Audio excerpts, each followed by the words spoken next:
본문 욥기 10장 13절에 그러한데 주께서 이것들을 마음에 품으셨나이다. 이 뜻이 주께 있는 줄을 내가 아나이다 말합니다. 이는 12절에 생명과 은혜를 내게 주시고 권고하심으로 내 영을 지키셨나이다 한 말에 이어지는 말입니다. 이 말을 설명하면 하나님께서 내게 생명을 주시고 복도 주시며 내 마음과 생각을 주관하여 하나님을 경외하며 선을 쫓게 하셨습니다. 그런데 그렇게 은혜를 베푸실 때 저에게 환난을 내릴 것을 미리 계획해 놓으셨음을 이제야 알겠습니다 하고 판단하고 있는 것입니다. 하나님께서 복을 주실 때 이후에 화도 내리리라 생각하시는 분일까요? 절대 그렇지 않습니다. 이는 욥의 감정이 상할 대로 상해 내뱉는 악한 말이죠. 욥은 이 뜻이 주께 있는 줄을 안다며 또 다시 아는 채 하고 있습니다. 지금까지 살펴본 내용 안에도 욥이 얼마나 스스로 잘 안다고 말했습니까? 하나님의 뜻을 알지 못하면서도 아는 척했고, 그러니 친구들의 권면은 일절 귀담아 듣지 않았지요. 이는 욥의 학문과 지식의 수준이 높았기 때문입니다. 그러나 이처럼 스스로 안다고 하는 자체가 무서운 교만임을 알아야 합니다.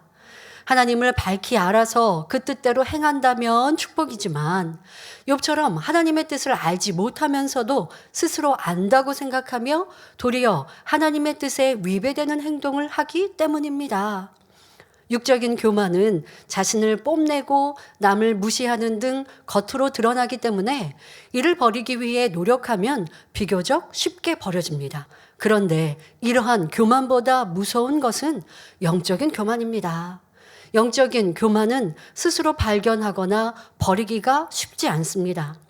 영적으로 교만한 사람은 하나님의 말씀을 들어서 안다고 하는 그것으로 상대를 지적하고 정죄하며 질서를 깨트립니다. 자, 물론 자신은 하나님의 말씀을 가지고 정당하게 시비를 가리며 진리를 논한다고 생각하기 때문에 그런 악을 행하고도 잘못인지 알지 못합니다.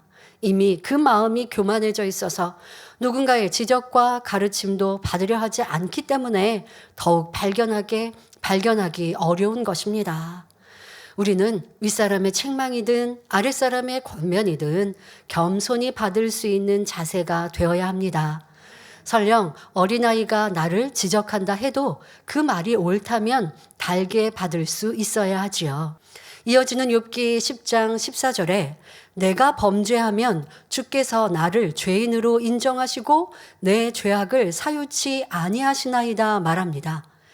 욥이 말한 대로 범죄하면 하나님이 나를 죄인으로 인정한다는 것은 진리입니다.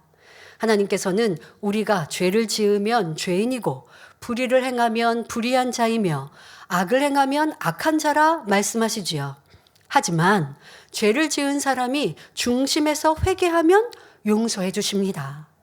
그러니 본문에서 욥이 내 죄악을 사유치 아니하시나이다 라고 한 것은 옳지 않은 말입니다. 욥은 마치 우리가 한번 범죄하면 용서받지 못하는 것처럼 말하고 있기 때문입니다. 하나님은 우리가 죄를 회개하고 돌이키면 동이 서에서 먼 것 같이 용서해 주신다고 하셨으며 기억하지도 않으신다고 하셨습니다. 또한 이사야 1장 18절에 여호와께서 말씀하시되 오라 우리가 서로 변론하자. 너희 죄가 주홍 같을지라도 눈과 같이 희어질 것이요 진홍같이 붉을지라도 양털같이 되리라 말씀하셨습니다. 이처럼 우리 하나님은 한없는 긍휼과 용서를 베푸시는 사랑의 하나님이십니다. 자, 요한일서 1장 7절에 저가 빛 가운데 계신 것 같이 우리도 빛 가운데 행하면 우리가 서로 사귐이 있고 그 아들 예수의 피가 우리를 모든 죄에서 깨끗하게 하실 것이요 말씀한 대로 반드시 우리가 죄에서 돌이켜 빛 가운데 행할 때 주님의 보혈로 죄 씻음 받는다는 사실을 명심해야 합니다. 그래서 예수님께서도 38년 된 병자를 치료해 주신 후 더 심한 것이 생기지 않게 다시는 죄를 짓지 말라고 당부하셨지요. 이어지는 욥기 10장 15절에 내가 악하면 화가 있을 것이오며 내가 의로울지라도 머리를 들지 못할 것은 내 속에 부끄러움이 가득하고 내 환난을 목도함이니이다 말합니다. 자, 여기서 내가 악하면 화가 있을 것이라 했는데 이는 당연한 말입니다.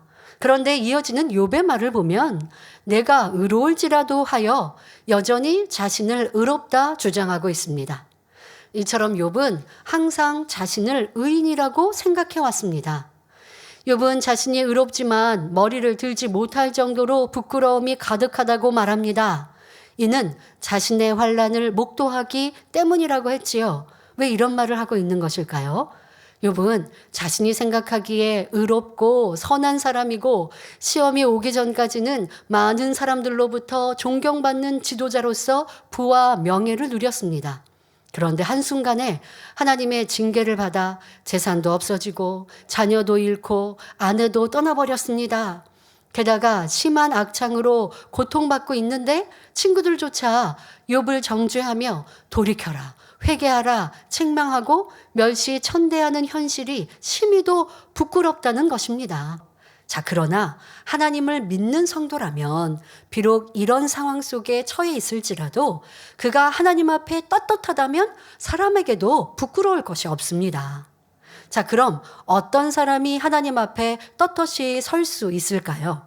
요한일서 3장 21절부터 22절에 사랑하는 자들아, 만일 우리 마음이 우리를 책망할 것이 없으면 하나님 앞에서 담대함을 얻고 무엇이든지 구하는 바를 그에게 받나니 이는 우리가 그의 계명들을 지키고 그 앞에서 기뻐하시는 것을 행함이라 했고, 요한일서 5장 14절에 그를 향하여 우리의 가진 바 담대한 것이 이것이니 그의 뜻대로 무엇을 구하면 들으심이라 말씀하셨습니다. 자, 이어서 욥기 10장 16절에 내가 머리를 높이 들면 주께서 사자처럼 나를 사냥하시며 내게 주의 기이한 능력을 다시 나타내시나이다 말합니다. 내가 머리를 높이 든다는 것은 영적으로는 교만을 의미합니다. 물론 여기서 욥이 자신을 교만하다는 의미로 말한 것은 아닙니다. 자신이 좀 아는 체하고 옳다고 주장하고 따지면 하나님께서 사자처럼 자신을 사냥하신다는 의미로 말하고 있는 것이지요. 자, 그런데 하나님을 사자에 비유한 자체가 참으로 어이없는 말입니다. 욥은 하나님을 이렇게 사나운 사자에 비유하여 두렵고 무서운 하나님이라 말하고 있습니다. 마치 사자가 굶주릴 때 먹이를 사냥하는 것처럼 하나님께서는 의롭게 살아온 자신을 무자비하게 움키고 괴롭게 하신다는 것이지요. 또 욥은 말하죠. 주께서 기이한 능력을 다시 나타내신다 했는데 여기서 능력은 9장에 나오는 막대기와 같은 의미입니다. 욥은 욥기 9장 34절부터 35절에서 만일 하나님께서 능력의 막대기를 치우신다면 마음껏 하고 싶은 말을 할 텐데 자신을 때리는 그 막대기가 무서워서 참는다고 말했었습니다. 자, 여기서도 욥이 머리를 들면, 즉 자신이 옳다고 따지며 하나님을 대적할 때마다 하나님의 기이한 능력으로 고통을 더하신다는 것입니다. 마치 사자에게 사냥당하는 것처럼 온몸에 악창에서 심한 피고름이 나오고 몸이 더욱 고통스러워지더라는 것입니다. 자, 여러분도 신앙생활을 하면서 진리에 위배될 때마다 공고하고 괴로움이 더해지는 것을 체험해 보셨을 것입니다.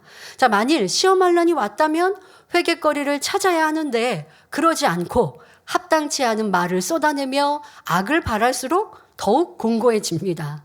자, 예를 들어 누가 여러분을 심히 욕하고 힘들게 할 때 참지 않고 같이 혈기를 내며 대항한다면 마음이 얼마나 곤고해집니까? 하나님께서는 원수도 사랑하라 말씀하셨는데 더구나 원수도 아닌 사람을, 믿음의 형제를 미워하고 서로 다툰다면 내 안에 성령님께서 탄식하시니 공고해질 수밖에 없지요. 그럼 어떻게 해야 할까요? 하나님의 말씀에 순종해야 합니다. 그러니 설령 애매히 괴롭히고 힘들게 하는 사람이 있다 해도 진리의 말씀을 생각하면서 선으로 이길 수 있어야 합니다.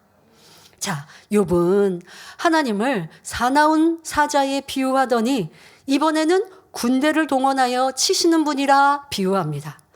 욥기 10장 17절에 주께서 자주자주 증거하는 자를 갈마들여 나를 치시며 나를 향하여 진노를 더하시니 군대가 갈마들어 치는 것 같으니이다 라고 말합니다.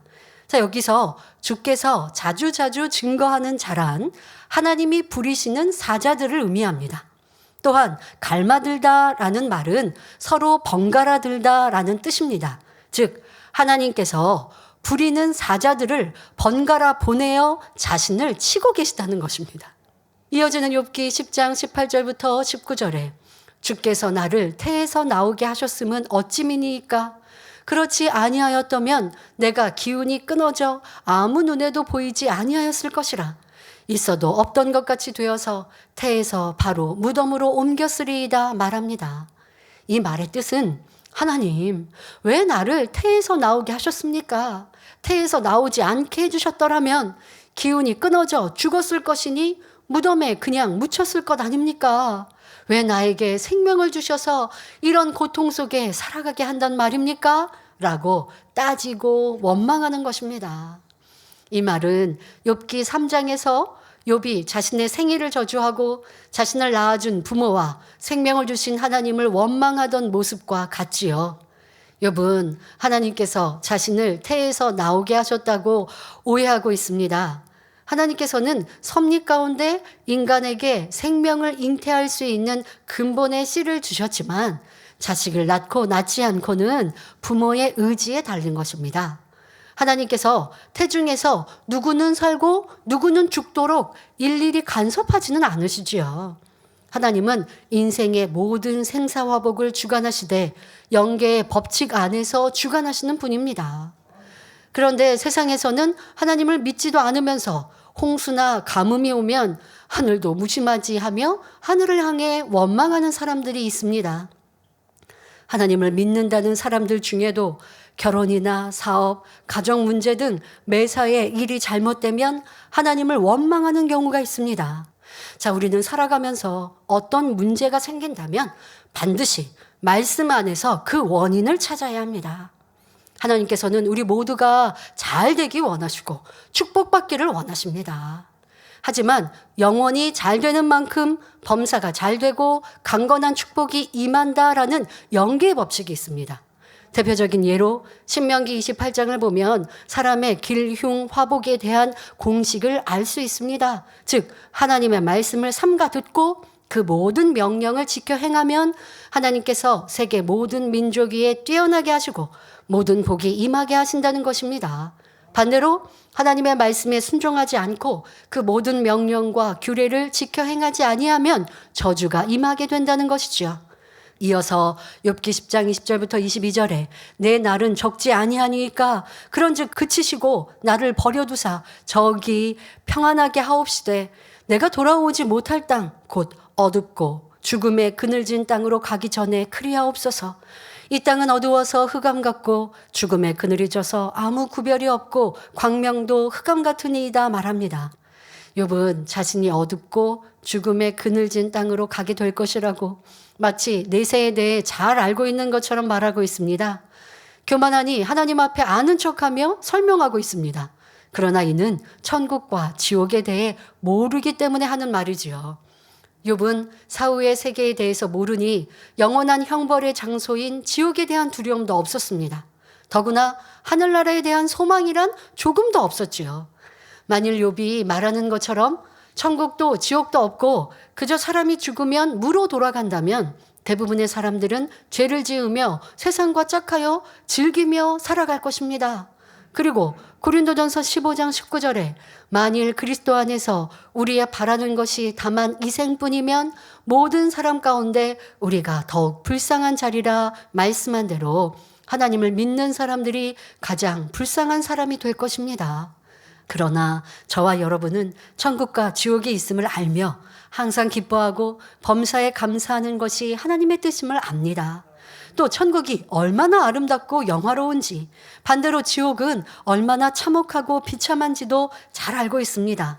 그러니 어떻게 살아야 하겠습니까?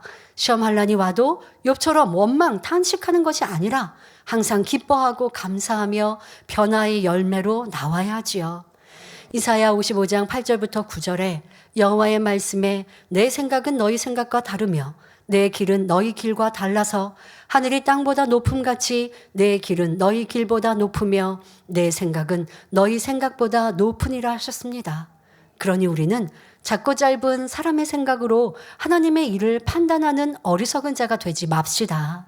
오직 믿음과 선, 하나님의 말씀 안에 거하여 깊고 넓으신 하나님의 마음과 사랑을 이해하며 기뻐하시는 참 자녀로 나오는 모든 성도님들이 되시길 기원합니다.